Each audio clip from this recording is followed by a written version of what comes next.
Hello everyone, I'm Dan and welcome to Sleeping Giant here on Reesy FC. Of course, this is now season 5 of this Sleeping Giant series where we're trying to take Blackburn Rovers from the Championship to the Premier League title. And of course, we're making good progress. 4 seasons in, we've just finished runners-up in the Premier League, albeit we're 20 points behind Manchester United. We've won the Europa Conference League. We're in the Champions League this season.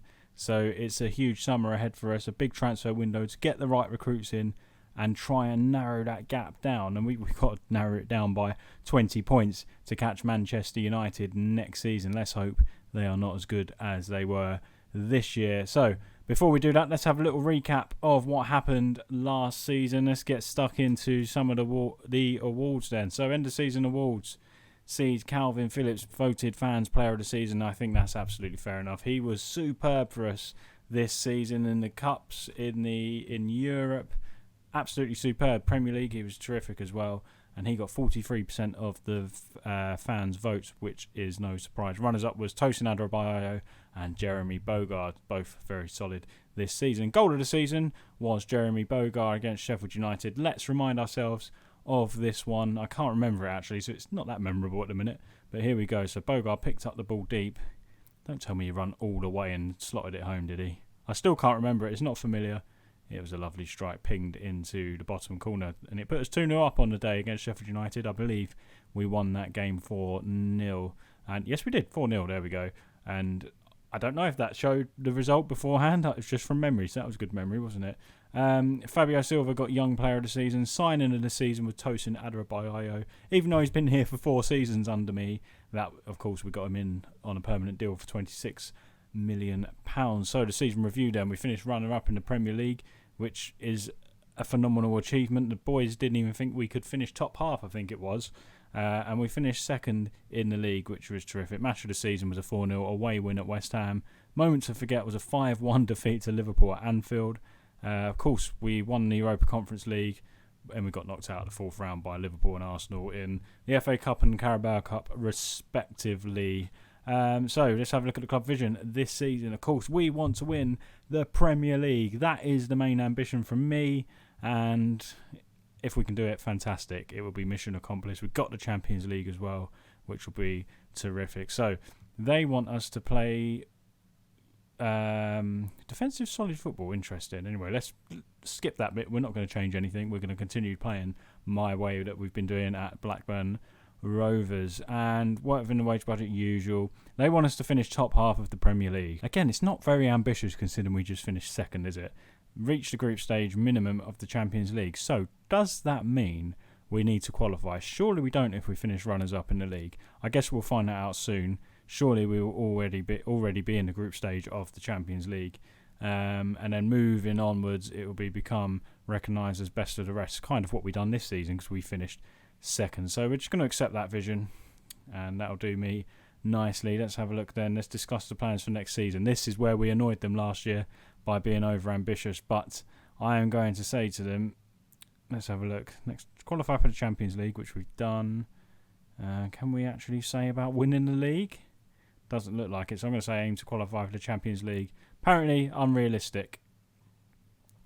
I think we can, and I know we can achieve better than that. So we're going to send the boys off to the USA, Austria, South Africa, Scotland, Holland, Hong Kong, Singapore or China. We'll go to America, shall we?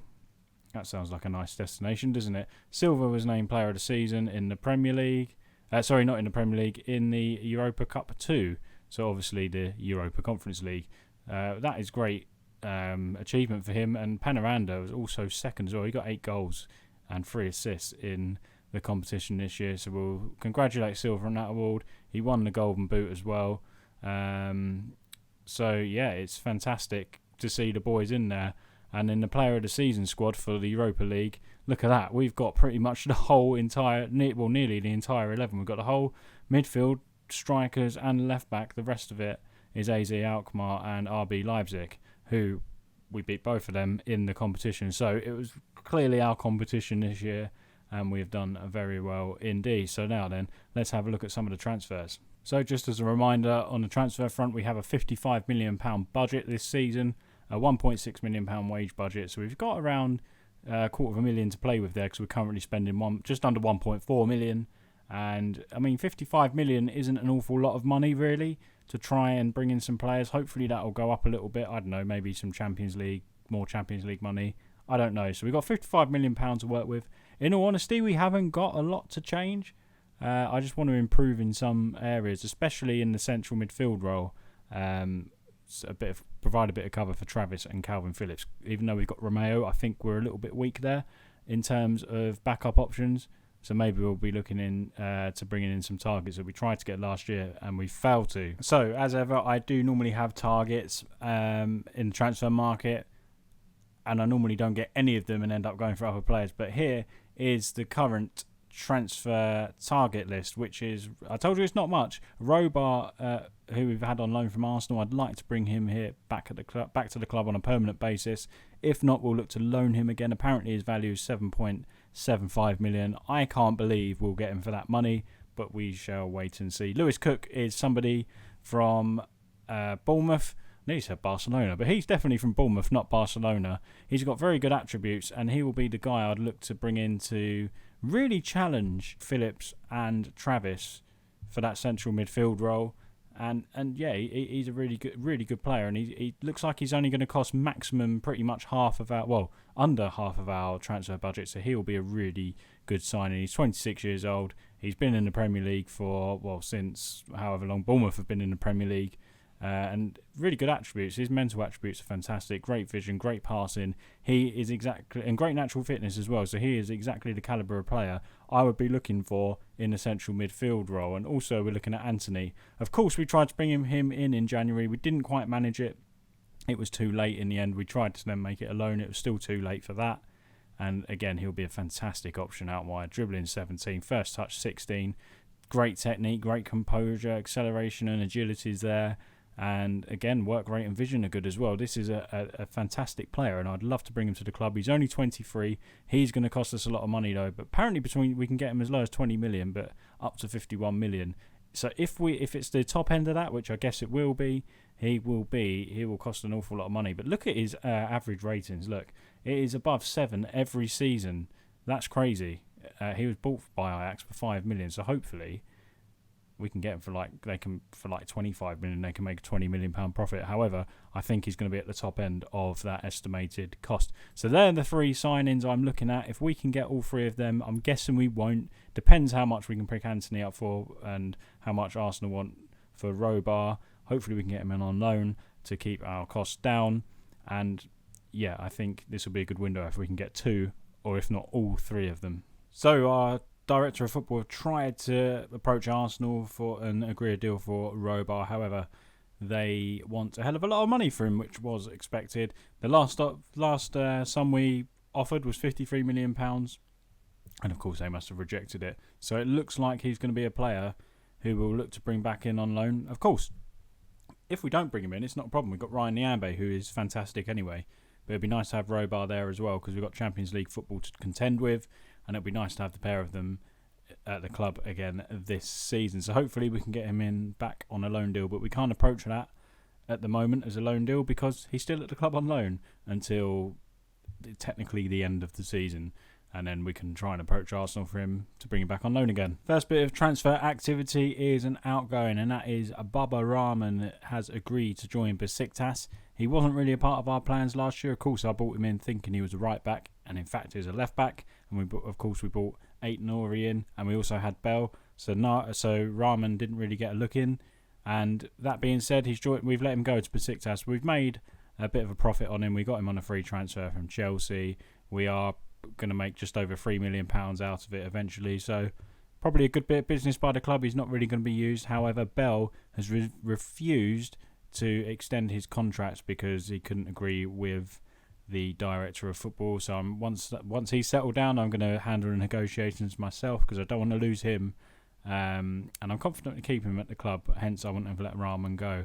But that's the first bit of transfer business. And also, our offer for Lewis Cook has been accepted from Bournemouth. So hopefully, the director of football can negotiate his contract as well successfully. And if we can get him in for £25.5 million, that leaves us with £30 million to spend on hopefully Anthony. And this one was a quick one to get wrapped up. Lewis Cook has agreed a deal to join Blackburn Rovers. He's joining it for £25.5 million, £22 million being deducted of the new £59 million budget. That's gone up by £4 million because of Rahman's exit. And he is coming in on £120,000 a week. And yeah, he's got himself a pretty good little deal there coming to us. And he is going to be pivotal for us this season. We've got European football again to contend with. I'm really looking forward to Lewis Cook joining the team. I'm very happy with the midfield now, and let's accept that. Before anything goes wrong, Lewis Cook is a Blackburn Rovers player. And just to show you why I wanted to bring him in, look, he's the third best central midfielder at the club. Romeo was fifth. He was even behind Eze, but I don't know. Romeo's going to remain at the club because, again, he's another good option. That leaves us four very good central midfielders, in my opinion. Lewis Cook, though, we know what Travis's discipline level is like. He does like a red card. He loves a suspension. He does pick up the odd knock as well. So Lewis Cook can come in and fill in for either Phillips or Travis as well. I didn't mean to put Phillips's face up big there. That just happened, so ignore that one. There we go. Just to make it better, there we go. Lewis Cook, well, his face isn't there. But yeah, very pleased with him coming in. Deep line playmaker is his preferred role. He can play in either side of my midfield, and I'm very much looking forward to seeing him in action. We have our main business wrapped up very early in this transfer window. We're only at the 10th of June, and it's fantastic. We have signed Brazilian right winger Anthony from Ajax for £40.5 million. It has absolutely blitzed our budget, but I don't care. We've got two players that we really, really wanted. Hopefully we can bring in Robar now on loan when we can figure that out with Arsenal. But this guy is going to be superb for us. We're going to ask Adebayo to welcome him because that's what we'd like to do, make him feel welcome. We're going to send him on an intensive language course as well. This is going to be a very good signing for us. He's on £110,000 per week. He has signed a 5-year deal here at Rovers. Unfortunately, we're only actually going to see him for the 1 year as we're here for our final season at Blackburn. I'm very excited about this player. Where does he fit in? Hopefully he is in the squad depth already. Absolutely he is. That means he is the best right midfielder at the club. I'm very excited. He also is a good striker as well by the looks of it. He is ahead of Adam Armstrong. If we have a look at his attributes here, 17 dribbling, 16 first touch, just everything. We've been through this already. He's superb. Even as a striker, decent finishing. I think he is going to be superb for us, and I'm really looking forward to seeing him in action at Ewood Park. One player that we've been trying to get rid of for a couple of seasons now is John Buckley, and he has finally left the club. He's gone to Birmingham City for £1.2 million. I'm quite surprised we've managed to get that money for him. We had to do the stupid selling team wage contribution, unfortunately, to get rid of him, which was £3,100 per week. But at the end of the day, he's a wage off the bill, apart from that little £3,000, and we've got a little bit of revenue coming back into the club, which, I mean, our finances are blitzed, as I said. Now we've got 1.2 million for transfer budget, which isn't going to get us very far at all. But we've now got to try and get this wage budget down. Our budget was 1.5 million. We're now spending just over 1.6 million. So we need to get the wage budget down, and by getting rid of players just like Buckley, who are not going to feature for us, is a way to do it. We might look to shift a few out on loan as well. But Buckley is gone, and hopefully we can see a couple more fringe players leave the club as well. So the excitement of the new season is here now, and our fixtures have just been released. And first up for us is Crystal Palace at home. So a very winnable game, in my opinion. It's a good draw. It's a good draw. It's not really a draw, is it? It's a good fixture for us. And yeah, I think that's the perfect start that we need to keep our fantastic form from last season running into this season and get off to a fine start. However, you can see our first five there. Palace at home. Then we're immediately away to Liverpool. We beat Liverpool 3 seasons ago, of course, or 4 seasons technically now. 1-0 Anfield. We got battered there last year 5-1. So that's a tricky one. Away to Newcastle as well. Home to Man City and away to Brighton. So I think there's definitely 3 winnable games in there. If you're looking to win the Premier League, you've got to win against Palace, Newcastle and Brighton. It's a long old season though. We face Burnley on the 4th of November in the first game. So that's quite a way away for the Lancashire derby. And then, of course, we play them on the 6th of April as well at home. Final day of the season is Brighton at home. So that, hopefully, you never know, we could be in the title hunt then. and we'll see how that one goes. It could be a very important fixture. If we carry on though and have a look, we've just received just under £90 million for TV rights, which is fantastic. Has it affected our budgets? No, it hasn't, which is a little bit unfortunate, but we do have our main targets. Season expectations then. So the board this is what they laid out for us earlier on in this episode, and we're not going to adjust any of this. Top half finish in the Premier League, quarter-final of both the Cups and group stage of the Champions League. We're going to confirm that, and we're happy. Of course, we want to be in the under-23s league as well. We have another sign-in at Blackburn Rovers. This one I didn't see coming, and then I saw the released players in the Premier League, and it is 34-year-old veteran centre-back Dejan Lovren. Now, centre-back is an area where we have been a little bit light. Sometimes Nyambe has to come in and cover at centre-back, and so bringing in Lovren is a fantastic signing, I think, for a free transfer as well. Why not? He's only going to cost us $28,000 a week, and the signing on fee is $275,000. It is a good signing for us. He brings a lot of experience. He's a player that's pretty much rarely injured. He isn't going to feature all the time, but with the demand of Champions League, we've got the domestic cup competitions, which I'd like to do well, maybe win one of them this year if we can't win the Premier League. So I think Dejan Lovren is a great signing, and as we accept that, we'll go and have a look where he features in the squad depth. And I don't think he'll be there yet. No, he's not there yet. Well, I hope he's not at the club yet, because he doesn't even feature on the list. And when he's there, we'll show you. There you go. He's there now. Just have to press continue, let the transfer go through, and he appears. So Dejan Lovren is apparently the fourth best centre-back at the club. However, Nyambe isn't really a centre-back, is he? So technically he's the third best centre-back at the club. So it's I think it's a good signing. He's better than Frere, apparently. And there's talks about Frere's work permit. Apparently, he's not going to be granted a new one. So if the case of that happens, he can't sign on with us again, Frere.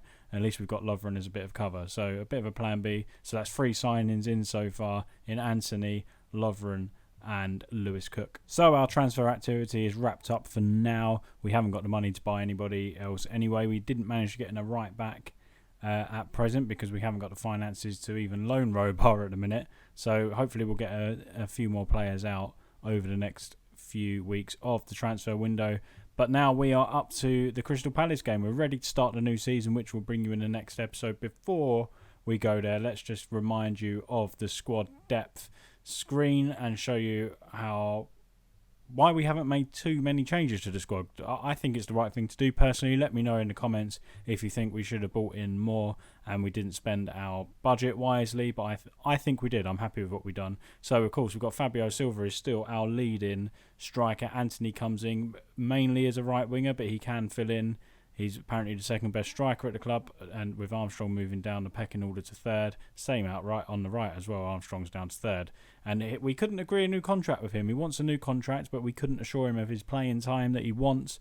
So at the moment, that's up in the air a little bit. He does, of course, have a couple of years still remaining, I think. Would it tell us here? 2026. So, yeah, he's still got 3 years remaining on his contract, so it's not the end of the world. And I've only got a part of his dramatics this season if he does play up. So we've got, of course, Bogar, Eze and Penaranda. I'm so shocked Penaranda is fourth on that list because he is so good for us.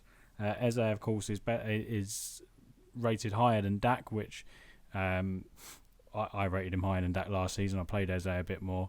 Phillips, Lewis Cook has moved up the pecking order now. Travis has dropped down to third in the midfield ratings. However, this is where we may look and regret. So right back, Nyambe's only a 2.5 rating now. He is still at the club. He was subject to a £22 million bid from Leicester, but we didn't accept it, obviously. Travis can also fill in at right back. So can Tosin Adarabioyo. So I'm not overly worried about that position just yet. Centre back, of course, bringing in Lovren has given us more depth, which we're happy with. We've just rejected a £600,000 offer from I can't remember who, a random club for Frere, a club from abroad. But of course we want to keep him at the club, so we're happy to do that. We did lose Bubba Rahman, who went to Besiktas, but we still got Ait Nouri. Bell signed a new deal, and of course we've got Davenport as well. who is mainly a midfielder, but he can cover at left back as well. No change in the goalkeeping area as well. Butland and Slicker are still our two goalkeepers. I'm very, very happy with the squad. We got our main men in two of the three main men in Anthony and Lewis Cook. And if you was going to say which two of the three I would choose them two all day long over Robar, because we know Niambe is a suitable replacement. So the schedule then, let's show you what's going on. We've had a fantastic pre-season. The only game we didn't win was Athletic Club. We drew 2-2. Armstrong scored in that one, and so did Penaranda. We went 1-0 down. It was 1-0 down. Then it was 1-1. They went 2-1 down again, and Penaranda scored in the 68th minute. Another goal for him. He loves popping up for goal, doesn't he? And in our little American tour as well, we won all of our games. We beat Benfica at home, which was a good one. The Portuguese player Fabio Silva getting his goals against the Portuguese club. So Palace is up next. You will see that in the first episode, which is up next. Of course, it's the one episode format we're going to continue with for Sleeping Giants. We did change it last season, and we're going to continue with it this year. So guys, this is the final season. It's come at a great time. It's only a couple of weeks from the video this going out till the beta comes out for Football Manager 2021. So it's timed very nicely to end this series, and hopefully we can win the Premier League this season. So strap yourselves in, get ready for the beginning of season 5 of Sleeping Giants, and hopefully it will be another successful one. Thank you guys for watching. If you did enjoy it, please leave a like on the video. Let me know in the comments what you think of the signings and what you would have done differently with a £55 million budget. And will we get close to Manchester United this year? Can we win the Premier League? Answer all them questions in the comments. I would love to see your thoughts on all of that. Make sure you subscribe to the channel if you're new here. Hit the bell to be notified when I upload a video. And thanks very much for watching. See you next time here on Reesy FC.